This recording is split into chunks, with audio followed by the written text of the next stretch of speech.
As announced previously, non-nationals will be allowed to enter Jamaica effective June 15, 2020. Now, when I say non-nationals, I am not only speaking of tourists, though that is what most people hear. There are many persons who are not Jamaican by passport, but have made Jamaica their home. Some hold work permits. Some are married to Jamaicans, or are children of Jamaican parents or dependents otherwise. Consequently, as of June 15, our controlled re-entry program will become our controlled entry program. However, both nationals and non-nationals must obtain a travel authorization document in order to travel to Jamaica. We have set up 2 different portals for application for entry.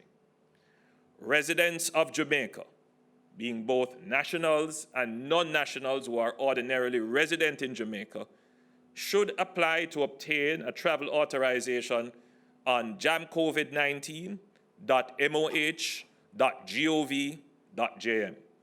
This includes non-nationals who live here, as I've said before, as a result of holding a work permit, marriage, or being dependents of Jamaican nationals, or just living here over an extended period.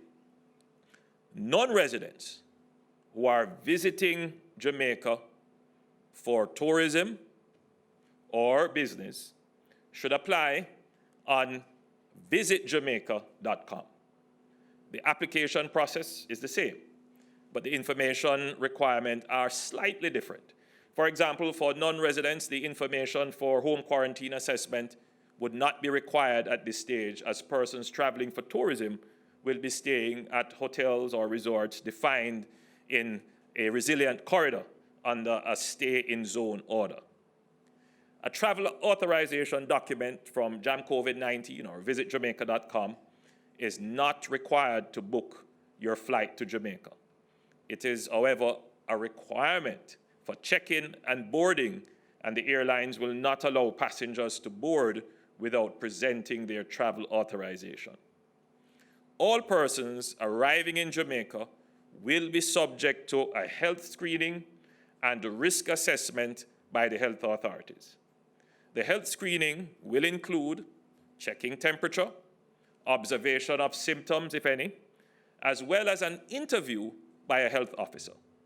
The health authorities will make a risk assessment based on information obtained through this health screening, as well as consideration of certain factors, including the country and city of origin, travel history, and the living conditions at the home where you intend to stay in Jamaica.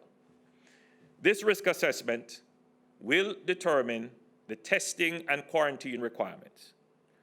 All persons will also be required to go through a sensitization program that will advise them of the various infection prevention protocols within Jamaica, such as hand washing and sanitizing, wearing of masks, social distancing, gathering restrictions, curfew hours, and so forth.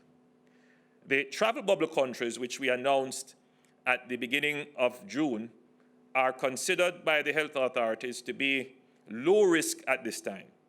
The travel bubble countries at this time comprise Antigua and Barbuda, the Bahamas, Barbados, the Cayman Islands, Grenada, Montserrat, St. Lucia, St. Kitts and Nevis, St. Vincent and the Grenadines, Trinidad and Tobago, and the Turks and Caicos Islands.